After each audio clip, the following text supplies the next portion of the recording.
Ici, vous devez identifier les bases et les hauteurs. Pour le triangle numéro 1, les bases et les hauteurs sont ici parce que ce sont les deux côtés qui sont reliés par l'angle droit. Au numéro 2, voici les bases et les hauteurs parce que ce sont les deux côtés reliés par l'angle droit. Pour ce qui est du numéro 3, si je veux un angle droit, je dois me fier au quadrillé.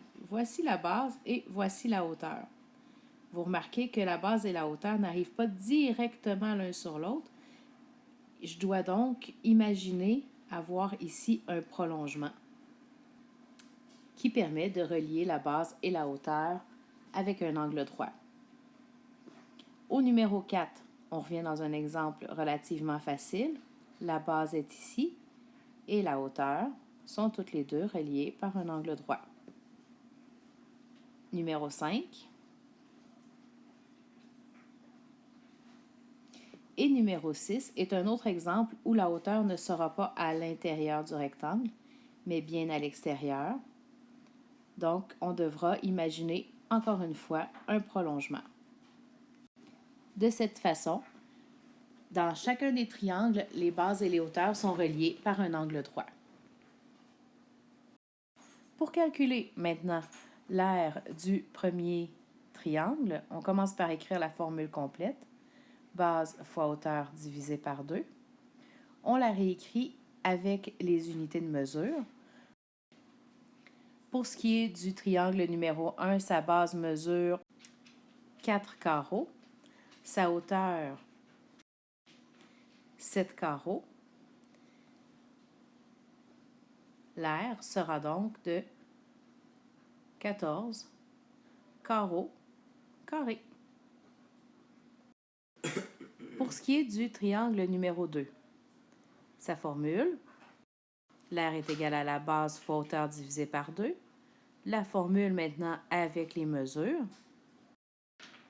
5 fois 8 divisé par 2 pour dire que l'aire est égale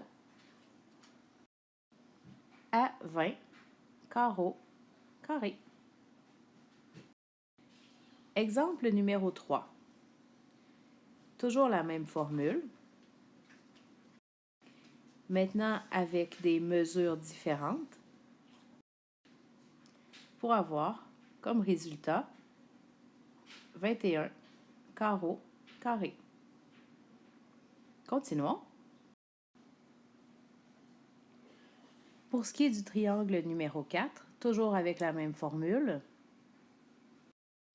avec des mesures qui vont être différentes, ça va nous donner comme R 20 carreaux carrés. L'exemple numéro 5, avec des mesures qui seront différentes encore une fois, nous donnera comme R 30 carreaux carrés. Et le dernier exemple, allons encore une fois chercher les mesures pour nous donner une aire de 17,5 carreaux au carré. Je vous fais remarquer que le prolongement ne fait pas partie de la base.